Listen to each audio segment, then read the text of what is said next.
ఓం శ్రీ గురుభ్యో నమః. అందరికీ నమస్కారం. In this video, our topic is what is fear and how to overcome it. The fear is like a shadow.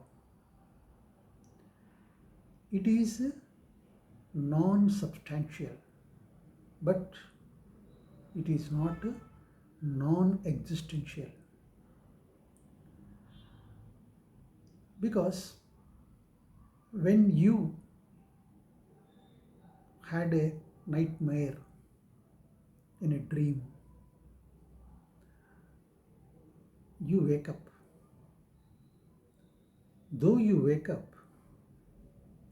biologically you feel trembling, perspiring and shocking. So the impact of the effect of the fear is real. But the fear is caused by a nightmare in a dream. So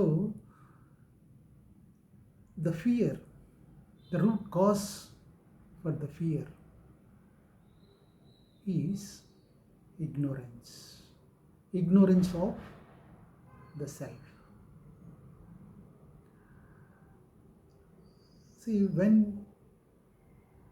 we are filled with fear, because our mind is conditioned from the childhood with all fears. When we are born, when a child is born, the child is fearless. But at the age of around 5, so he tries to recognize, grasp things, memorize things, the happenings going on around him.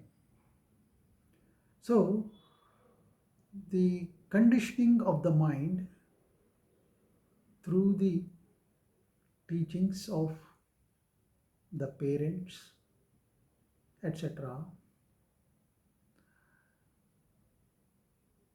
starts accumulating in the mind of the child, and that's how he becomes conditioned.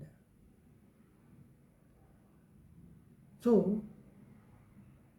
he grows in this atmosphere of conditioning, and it is very difficult to come out of that conditioning unless the awareness springs up in him. So biologically, the root cause of the fear is there is a part,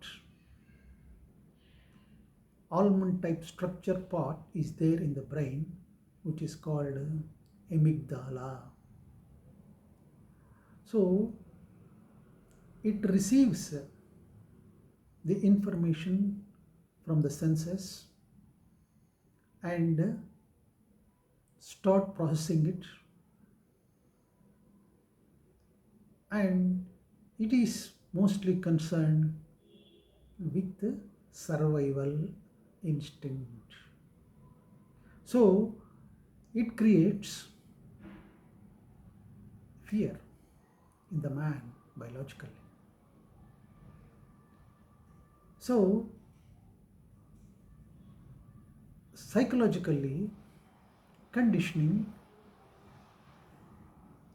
helps the mind to experience the fear. So, for example,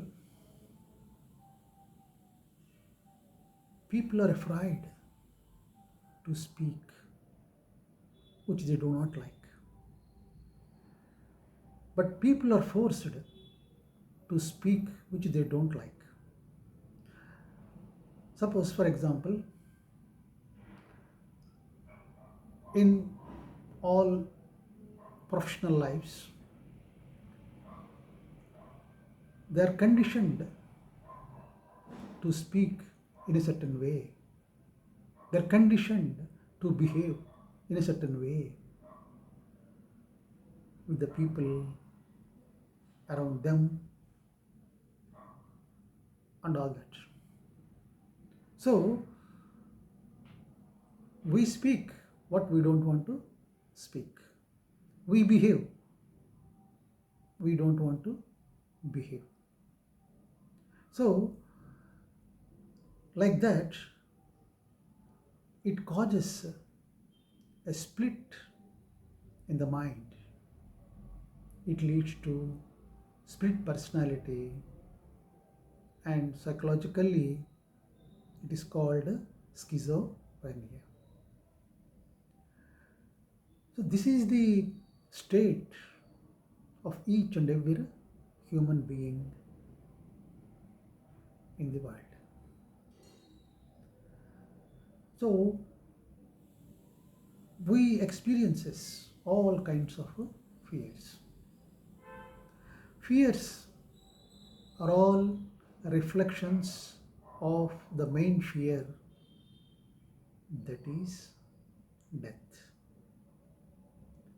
So, that is the hidden factor in all the fears.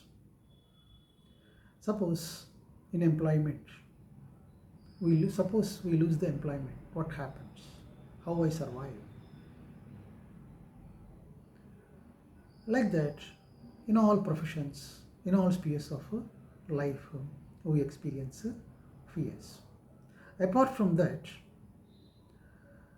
loneliness is another main cause for fear. So, man wants to be in a crowd, among friends, among family, among relations, always, at all times. He don't want to be alone. He can't enjoy that loneliness. He is afraid of the loneliness. So, he feels secure among the family and all that. So, when you want to get rid of the fears of all kinds, there are certain ways to overcome the fear. First is face whatever you're afraid of, a person or thing or situation, face it, embrace it, understand it. Then, when you start facing it, when you start encountering your fear, then certain awareness arises in you that whatever the fear caused out of sheer your imagination is not true. So, when that understanding, when that awareness arises in you, by encountering the fear, you will be out of fear. For example, a master was asked by his disciple to share some of his childhood experiences from which he learned some lessons, some essential life lessons. Then master told like this: when I was a child, my mother used to make me afraid by telling me that if you are naughty and if you don't improve your behavior, you will be put in a dark room. So I told my mother,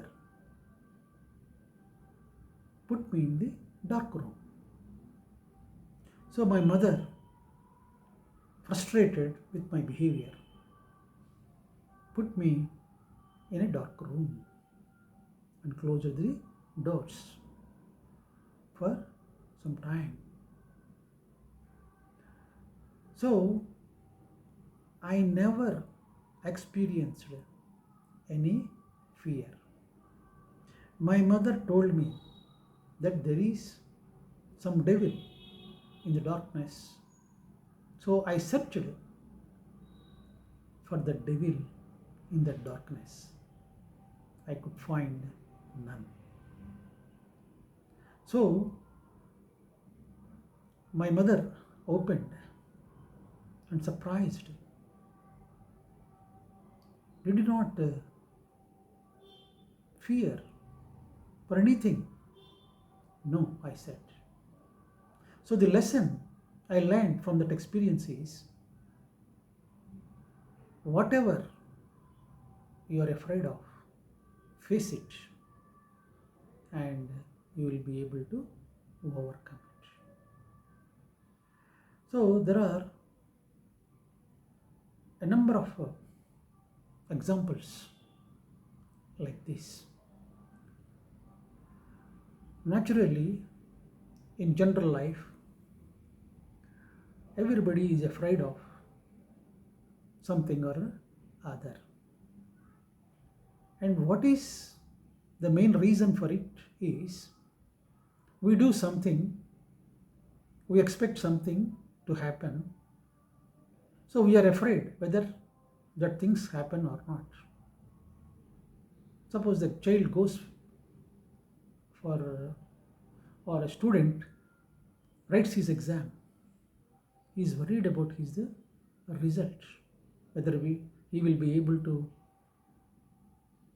come out successfully or not, or something like that. So an employee is afraid of his career prospects in a employment. So like that, everybody is afraid of something or other, and the end result is expectation of success or failure in the things which he has undertaken. So, as Lord Krishna said in Bhagavad Gita to Arjuna, do your best in all the walks of life, in all the spheres of life, and leave the result to the Almighty, and accept whatever happens afterwards. So, what is it there in your hands? Do it wholeheartedly, 100%. Put all your efforts, but the result, leave it to the nature, to the God. So if you cultivate this kind of attitude, towards any activity which you undertake in your life, you will be able to live joyfully and successfully, because your confidence of putting your best creates an energy, a positive energy, and that brings the results unknown and unexpected and beyond your expectation, and you will be surprised to notice that. So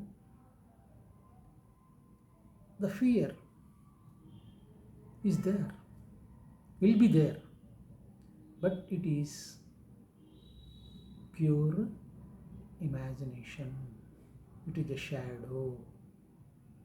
It has no substance really in itself. The God, the nature, the existence has put that almond type structure in the brain to create fear with a positive attitude and with a positive approach, because it ensures your survival. You can't take things for granted. Anything may happen anytime. So, to make you vigilant,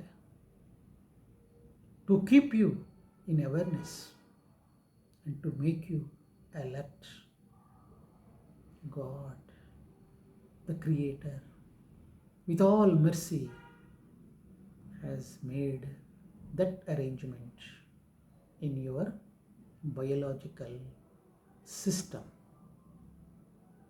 It is not negative, it is positive.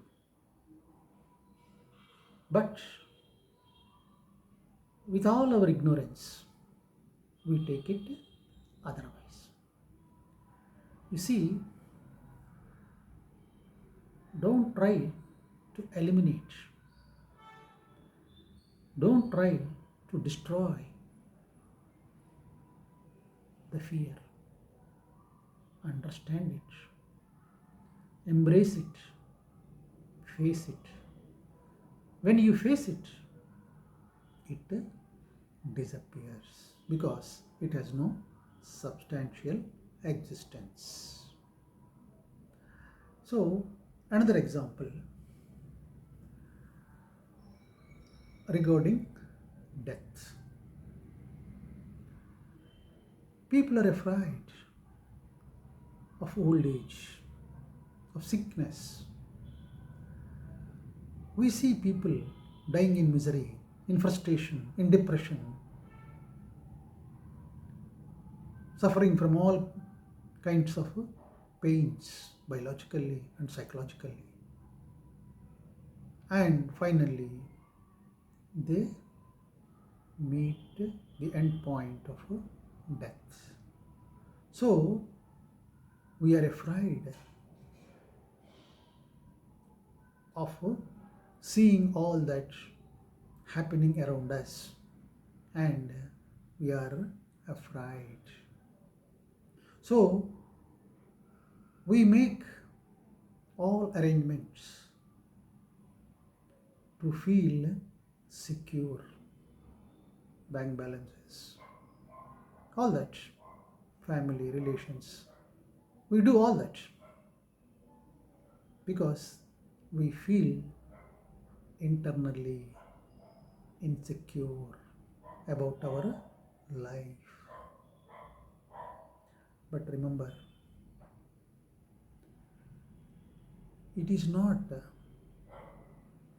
how how you die. What matters is how you lived, how you lived joyfully, cheerfully in life. So, when you convert every opportunity in every activity in the life with joy and cheerfulness and awareness, your leaving the body will also be joyful and cheerful. See, we have not heard any death of an enlightened master. How they left the body, how cheerfully, how joyfully, because we are not aware of those enlightened masters. We are afraid of death. In this connection, there are so many enlightened masters who left the body consciously, joyfully, cheerfully. There are a number of examples, the life stories of the masters who have left consciously. So, why? The Paramahamsa Yogananda of this century, he left the body in 1951. The great master of Kriya Yoga. He always dwelled in the consciousness of God. Always. He lived with God, in the presence of God, always throughout his life. So,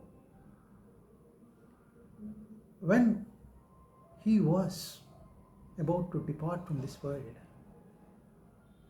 he knows the date of his departure.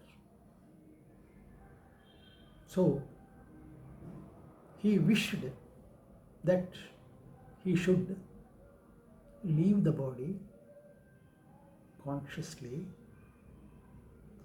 while speaking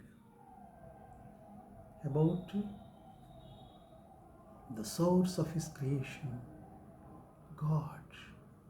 All through, he loved God so much. And whatever he spoke only about God. And whatever he did only for the sake of God. So, on that day, he was preparing for a speech on that day of departure.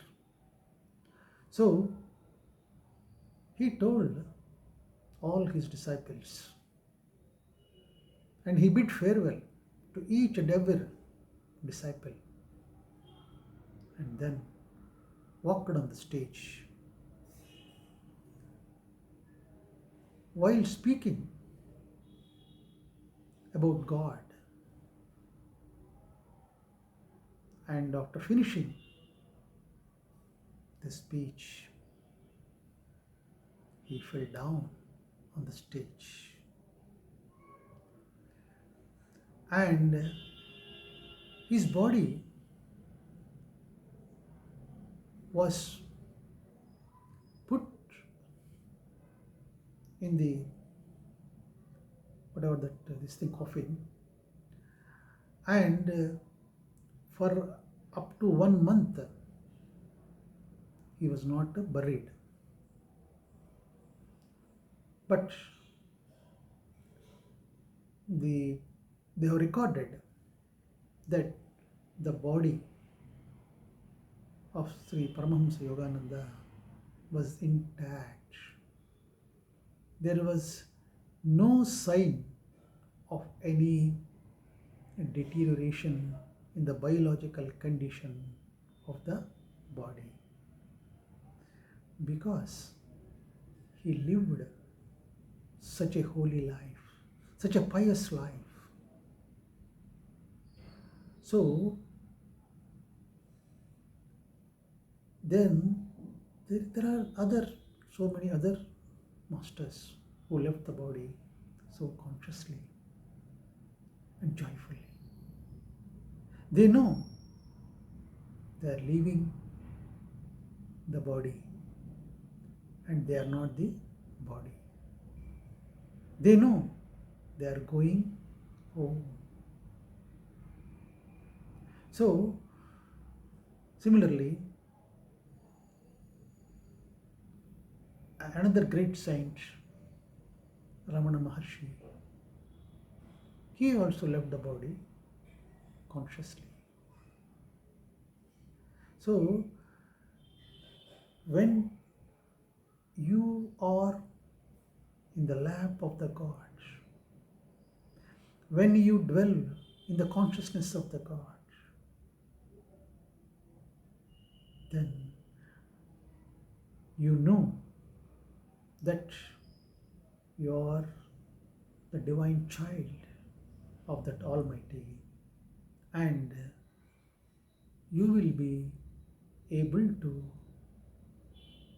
return to your home, leaving this mortal coil. So, friends, you have to undertake an inward journey to know who you are, to realize that you are the child of the divinity.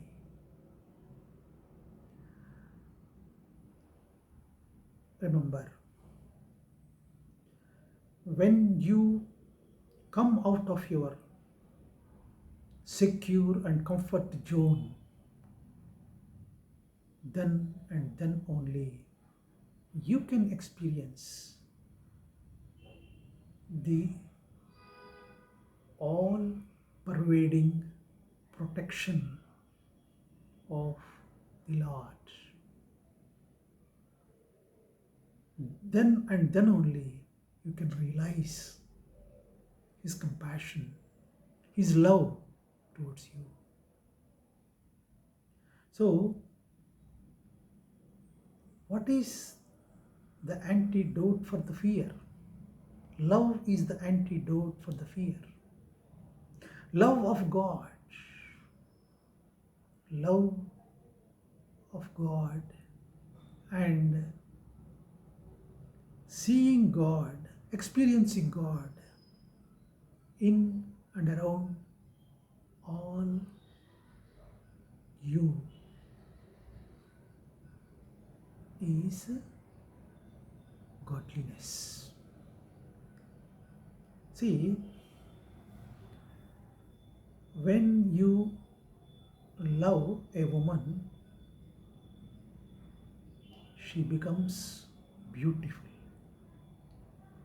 Ordinary woman, but when you love, she becomes instantly beautiful. So, when you love the life given by God, given by the nature, given by the existence, the life becomes beautiful. The life is always beautiful. So, whatever you experience in life is only His love. So, when you realize that love, that divine love, you cannot stop sharing that love and that joy around the people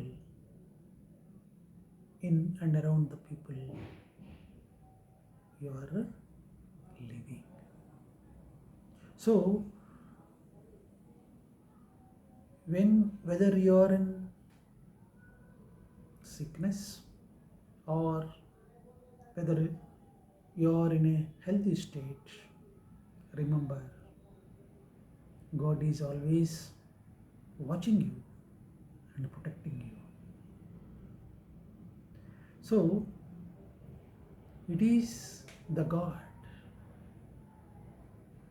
who gives life. Realize that the power, the omnipresent, omniscient power which has given you birth, and at the time of birth you didn't have any pain, you didn't have any awareness of an iota of pain. So that merciful God, do you think that He will cause you pain at the time of your leaving the body? He has given you birth, and he will also take you similarly as at the time of birth, at the time of death also. Realize that the Heavenly Father will not forsake you at any point of time. So, in this connection, whatever I share, they are all the things happened, not a cock and bull stories. There was one mother and daughter. The daughter was handicapped psychologically and biologically. But as she was educated, she got a job in a bank, and that made the both mother and wife to survive in the life. So mother has become old, and daughter has also come out of her employment. So they were living. The daughter was having all the problems, go to hospital and all that. So they become old. Do you know what happened? So everybody, every family who are living around them felt that what will happen to this poor mother and that daughter, who will take care of them if they are sick and all that. So everybody was very compassionate towards them. But one day it happened. The mother, early morning at 4 o'clock, she left the body without any pain or without any, very joyfully, very cheerfully she left the body, because she had her dinner, slept, and in the early morning she left the body. And the poor daughter was left alone. So after about a month or so, the daughter, because they have got sufficient wealth, so they engaged a person to look after her and all that. So the early morning at about 8 o'clock, in the morning, the daughter also left without any pain or going to hospital. So both the mother and daughter left their bodies cheerfully at their home only, without any pain or without any kind of trouble. So the divinity has got its own plans. So do not worry about your old age, sickness, or any other trouble. Be cheerful, be joyful, and always dwell on the God who is your creator, sustainer, and all merciful. In this regard, there is one Sufi saint is called Rumi Jalaluddin. So he advocated the philosophy of meditation, of going inward. In one of his poems, he used to exclaim like this: move inward, but do not move the way the fear shows you. So this is one of the poem, one of the lines in the poem. So his kind of meditation is very peculiar. Jalaluddin Rumi was about 1200 years ago. He was there on this earth. So he used to whirl around like a child. So he whirled around for 36 hours continuously and then fell on the ground. So the people around him felt that this fellow was mad, because that going round for that much of time, what for? It was not a prayer, it was not in gratefulness. This fellow was mad. But when they observed Jalaluddin Rumi, after opening his eyes, they felt that he was reborn. His eyes were luminous. He was so fresh, and divinity was flowing all through his body. They could feel that, and they felt very much repentance, because in fact they were mad, not he. It's a great saint. So, dear friends, know yourself, examine yourself, inquire into yourself. Who is there behind the clothes? Who is there hiding behind the skin, behind the body? And who is governing the body and mind? go inward, dwell on that merciful divinity. Realization of that divinity is eternity.